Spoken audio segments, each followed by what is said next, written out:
Le président de la Commission électorale nationale du Soudan du Sud, Abednego Akok, a nommé le 19 juin 2024 les présidents des hauts comités électoraux dans les 10 États du pays. Les hautes commissions des États devront conduire la tenue des élections générales prévues en décembre 2024. Le président de la Commission électorale a indiqué que chaque comité est composé de 5 membres, dont le président, un vice-président et 3 autres membres. La constitution sud-soudanaise stipule que les hauts comités électoraux sont responsables de l'administration et de la supervision des élections et du référendum au niveau des États.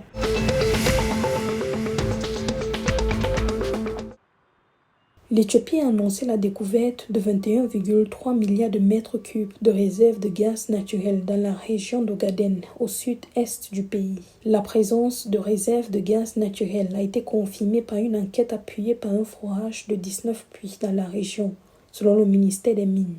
Les autorités ont annoncé un plan d'extraction d'ici 2025 au profit de la croissance économique et de la sécurité énergétique du pays. Le ministère des Mines a déclaré que l'Éthiopie abrite des gisements de pétrole et de gaz naturel à Ogaden, Mekele, Metema, South Omo et Gambela.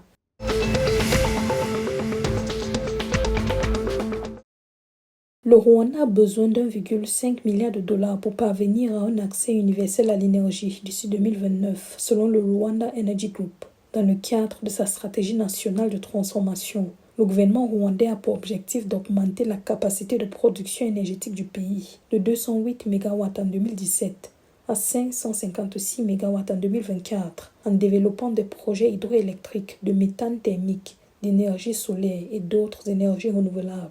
Au Rwanda, le taux d'accès à l'électricité s'établit à 77,7% selon le Rwanda Energy Group. Des projets sont en cours pour connecter 1,3 million de foyers entre 2024 et 2029.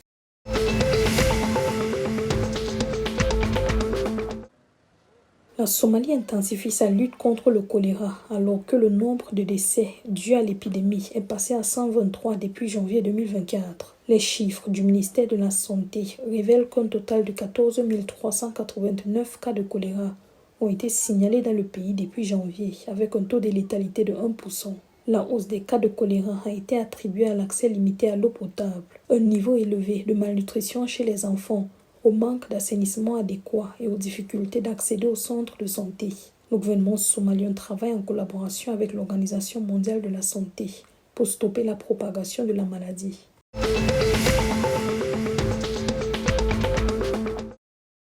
Le Kenya a déployé une équipe de 60 athlètes au championnat d'Afrique senior d'athlétisme qui se tiennent du 21 au 26 juin 2024 à Douala au Cameroun.